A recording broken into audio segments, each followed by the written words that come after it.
In progress. Hello everyone. This is a recuperative class.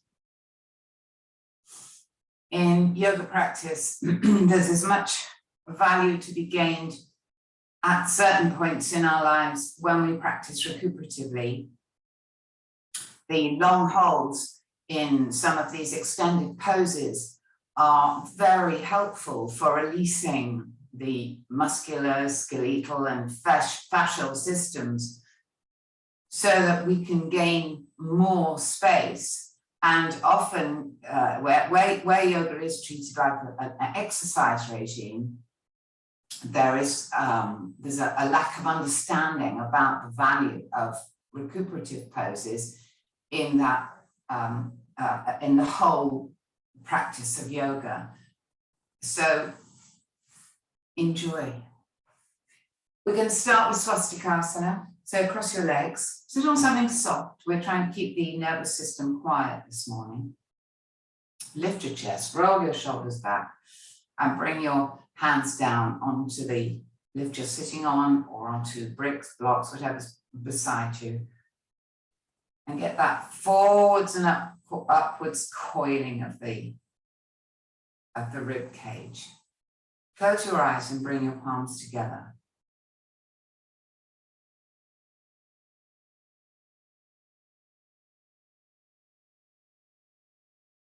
Take these moments to let the brain settle and to draw your attention inwards. In the end, it's only from within that we can affect these changes. And we need to go inwards to observe and to understand how to work. Inhale as you lift the chest, exhale as you release the head. Bring the hands down, open your eyes. Now, if you're sitting on a chair, you can do these twists very simply. If you're still sitting, raise your arms. Turn to the right, bring the left hand behind you, right hand in front. Draw the right ribs back, roll the left ribs forwards, and then move your shoulder blades in and lift the chest. Let the head lift naturally as a consequence of that. And hold for a breath in and out. See where you can soften. Where have you gone hard? Can you maintain a posture but soften within it? Come back to the center. Raise the arms. Lift the sides of the trunk. Press the hips down. Lengthen the spine up to the crown of the head and then turn to the left. Left hand on, right hand on left knee. Shoulder blades in, chest lifting. You may not turn far. That's not the point. The point is where you reach, can you then inhale, exhale, turn the ribs slightly. And then on the subsequent inhalations and exhalations, can you soften any hardness? There might be some hardness around the shoulder girdle, shoulder blades, in the arms or the hands, in the jaw, in the face. Come back to the center and we'll change the cross of the legs. So this is a very good example, very simple, basic example of how to work in recuperative. Raise the arms up. First we extend, then we put ourselves in the position, turn to the right, and then settle into the pose. So does your left collarbone feel sharp? Can it feel softer and smoother? Can you open the pectorals on that side? Relax the left arm. Still maintaining the lift. Can you lift the spine through the crown of the head? Can you soften the face, the eyes, the mouth, the jaw? Release any gripping around the diaphragm. And then come back to center, pause there. Last one, inhale, raise the arms up and turn to the left. So inhale and lift, exhale and turn.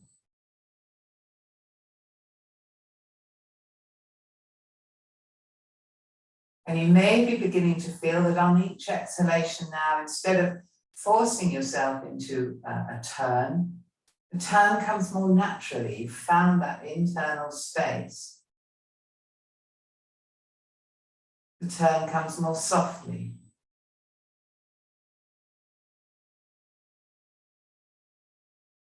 And then come back to center and extend your legs forwards. If you're on a high lift, just come off that and sit on something lower, like a folded blanket, or sit on the floor.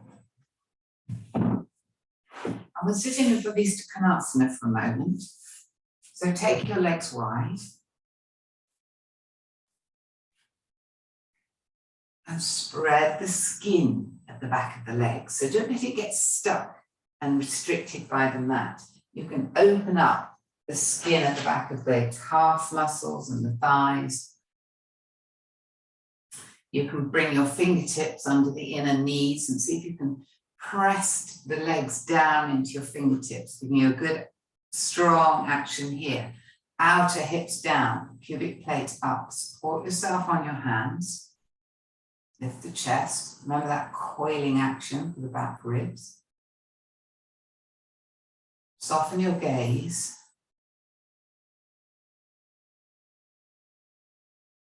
And breathe quietly for a few moments.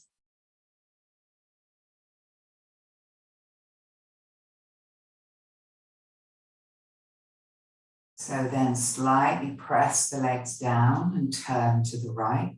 Bring your left hand in front, your right hand behind, see if you can creep it round behind you. Pressing the legs down, the fingertips down, lift the spine. Relax the face, the neck, the jaw.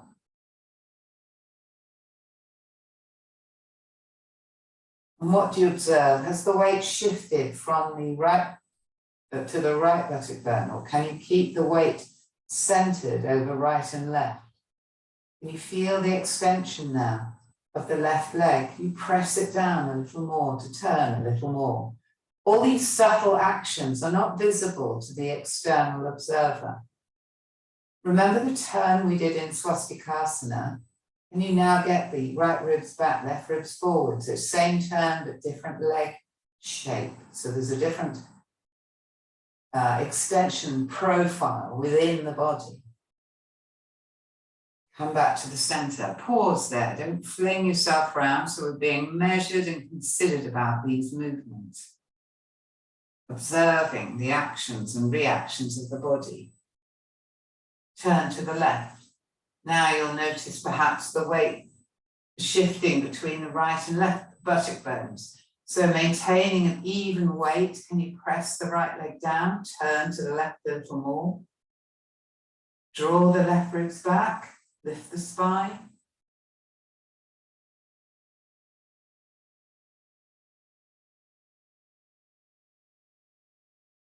So there's an effort in the legs, but it needs, the pose itself is beginning to feel effortless. Turn back to the center, catch under your knees, bring your legs in, and just sit in crossed legs for a moment. Viparita Dandasana. So this is a Viparita Dandasana bench. That's a traditional piece of equipment for this kind of anterior spine, anterior body extension. There's other ways that we can achieve that. We haven't got this state-of-the-art piece of equipment. And a quick and easy way is a bolster.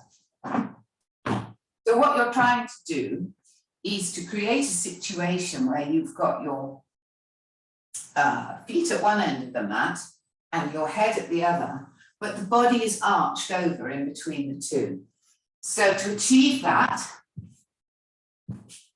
you can sit on one end of your bolster. I think I need this a little further back.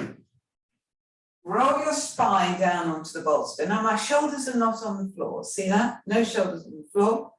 I take my head back, my knees are still bent, and I see if I feel like I'm in the right position. I've got this coiling action here, not far to the floor, but I'll give a word for those of you who don't like taking your head back in a moment. And then bring your feet together and extend your legs away. Recuperative Dandasana. And you can also take your arms, fold your arms and take them overhead. So look at the shape of the body. The back of the head and the heels are on the same level. The trunk is lifted in between the two. So there's a very gentle extension for the whole anterior surface of the spine. And if you find that you can only get your arms to a certain height over your head, you can put a folded blanket there and really work, extend the legs, work to roll the outer upper arms down, open the armpits, and see if you can press your forearms down into a blanket. So that's one way of doing it, and I'll just quickly show another. And this is lovely for people who don't like taking their head back. You take your chair and your bolster. Climb through. If you get stuck in chairs, tip it forwards so that you haven't got to take your legs so high. Slide your bottom forwards, take your head back, and with luck and the following wind, you'll find that the bolster is absolutely the right length for the back of your head to be supported. And then it's divine if you can press your feet into the wall. If you've got low back issues, anyone, feet apart. And then you can do the same thing. You can take your arms over. Oh, it's heavenly. You can fold your arms. This is more intense because you can see that the head is higher than the heels. So there's more of a curving action here for the trunk. But you could equally have your feet up on the same level as your head. You're still getting this action. So depending on how far away from the wall you are, or whether you've got some blocks there for your feet, you can raise the height of your feet. And that's very good protection if you get low back issues. So you can decide which of those you want to do. And then I would suggest you set a timer for 3 or 4 minutes. Turn the video off and enjoy that. Now the next pose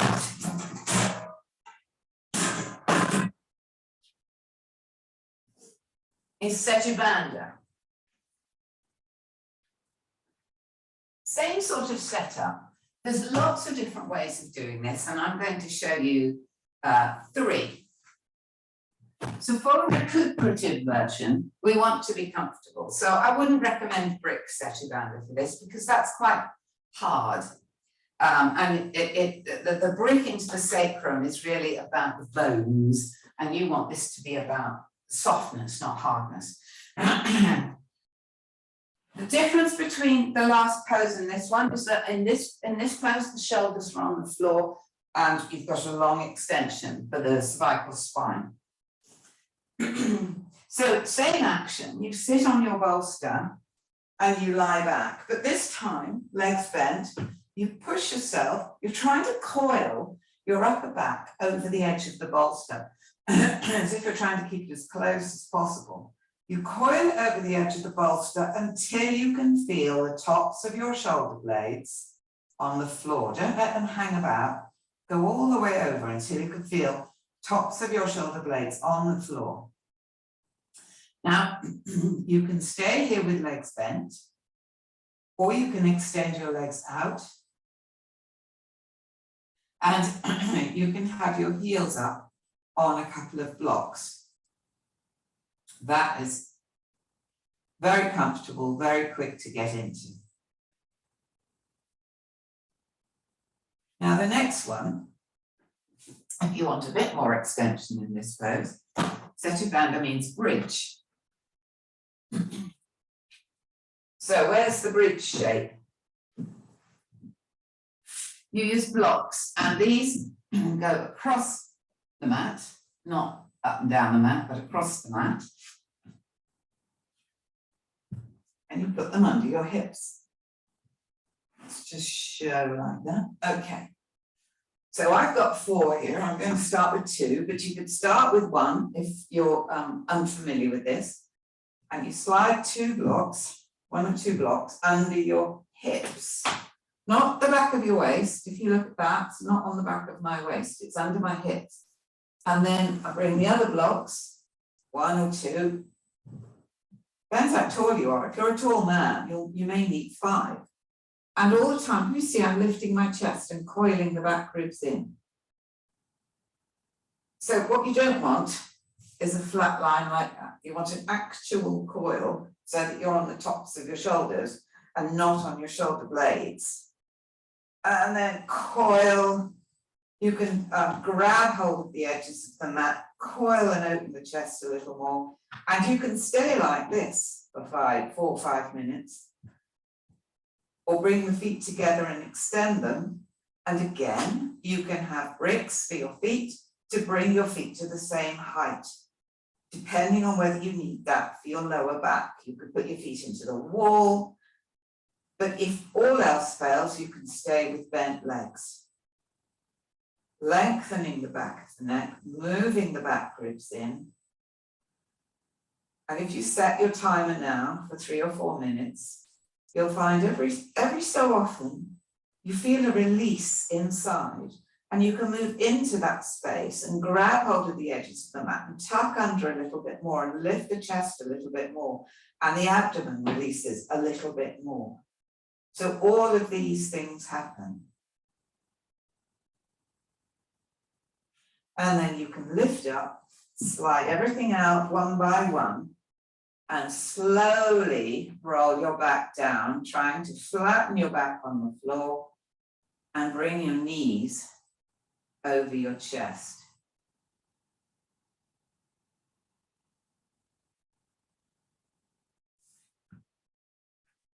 And then roll to one side and come up.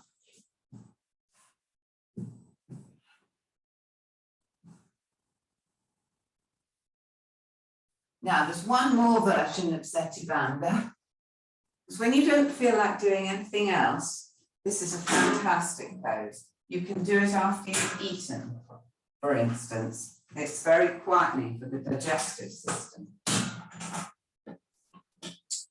And this one requires a bit more courage and preparation. So, blanket folded in 2 lengthways. You put that across your mat. Now your shoulder blades are going to go on that, and your head's going to go beyond. So this is not for your head. And you want a couple of bricks. And if you notice, the chair is quite close to that blanket. I'm going to make a few adjustments on that in a moment. And then we sit down, we take our legs over the chair. And we just move, I'm just going to move the chair a little bit too close. I've got my shoulder blades now on the blanket. You can see that. And my head is on the floor. And I can reach the feet of the chair with my hands, so I can grip. My heels are up here. Okay, so Setubandha from here. You bring your knees over your chest, grip the feet of the chair and lift your hips high. You bring 1 brick underneath and lie it flat on the floor across the mat. Another brick stands up. I think I'm going to get photobombed by the dog in a minute.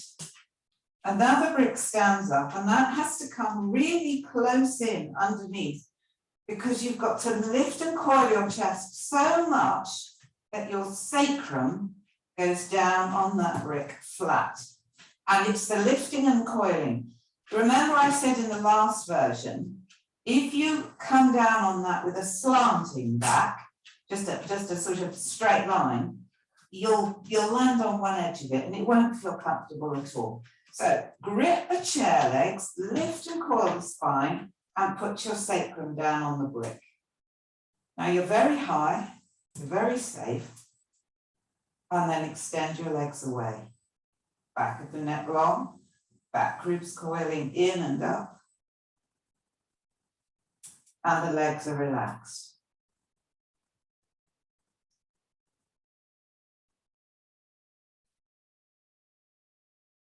And again, you can stop the video here, set a timer, get yourself sorted, set a timer, and stay in this for 4 or 5 minutes. Now to come out, you put your feet flat on the seat of the chair, lift the hips up, turn the bricks onto their flat side, come down bit by bit. So you come down onto 2 flat bricks, and then 1 flat brick. Release your shoulders. If you want to at this point, you can take the brick out, slide the blanket out, and move back into chair Shavangasana with the edge of the chair into the backs of your knees.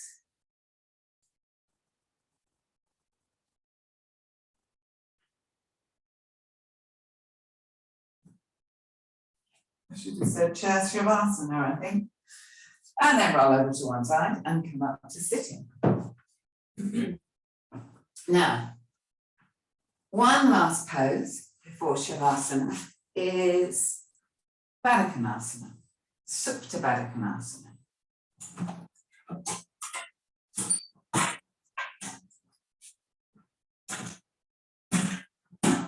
We've done quite a lot of postures that lengthen and extend and open the body lengthways. This has also the widthways element to it. Now, if you know how to use your strap for this, be my guest. 2 straps, 1 over each leg is divine. But in any case, have a small lift for your back with a small lift for your head on top. You can use supports for the legs and don't be fooled into thinking you have to get your knees down. You have to get your groins down. What the knees are doing is neither here nor there in this posture. And it's a vanity to think that, you know, I can get my knees down, therefore I'm doing it correctly. If you press the knees down, very often the groins and the belly lift up, and that is a wrong action. So, if you want, if you find it difficult to keep your feet close to your hips, close to your pelvis, then you can move close to the wall and anchor your toes into the wall or a piece of furniture. Otherwise, bring your hips back, you bring your feet together. Let's say you've got some bricks here. And then press down into your hands and lift your hips towards your heels, because then if you look at where the bolster is in relation to my back, it's in just the right place. It's not pressing into the back of my waist. My spine sits happily in the back ribs, sit happily on the bolster, head on the blanket, not under the shoulders, and I can release. Now, if it's difficult for your groins to soften, then we lift the knees up slightly and we put some bricks on one edge and release our thighs onto them. The reason we put the bricks on one edge is because when we release our thighs onto them, we don't want them on this sharp corner of the bricks. We just want them on the flat surface, and the bricks will stay like that. So you can have the bricks towards the knees for more extension, or up towards the hips for less extension. You have that flexibility there depending on what you personally need. And then we release. So what are we doing? As we stay in the pose, we're aware of that latitudinal stretch.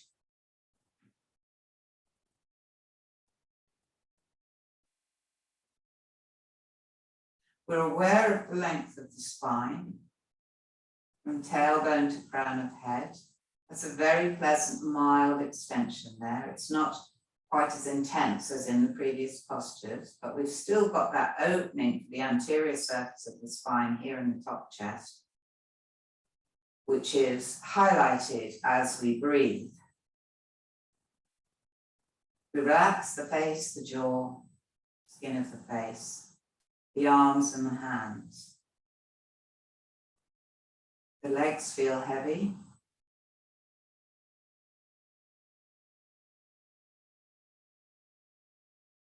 And then we notice how the abdomen is sinking down.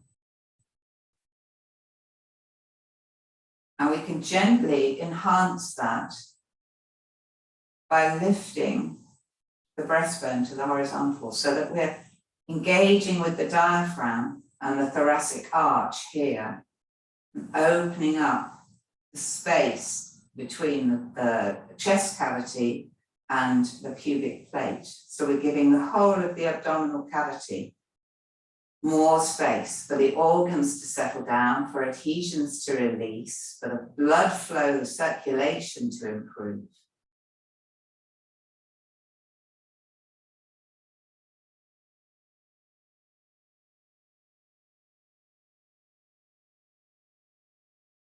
So you can stay here for 4 or 5 minutes, set your timer, and then when the time comes, release the legs, bring the knees together, extend the legs out, let your feet fall apart, backs of the hands to the floor, and there you have a supported Shavasana. If your supports are uncomfortable, you can roll to one side, move them away, and lie flat on the mat.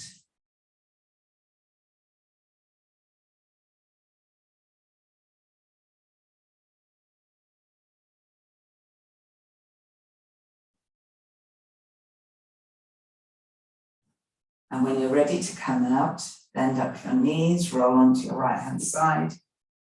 Stay there for a moment and then push yourself up to sitting.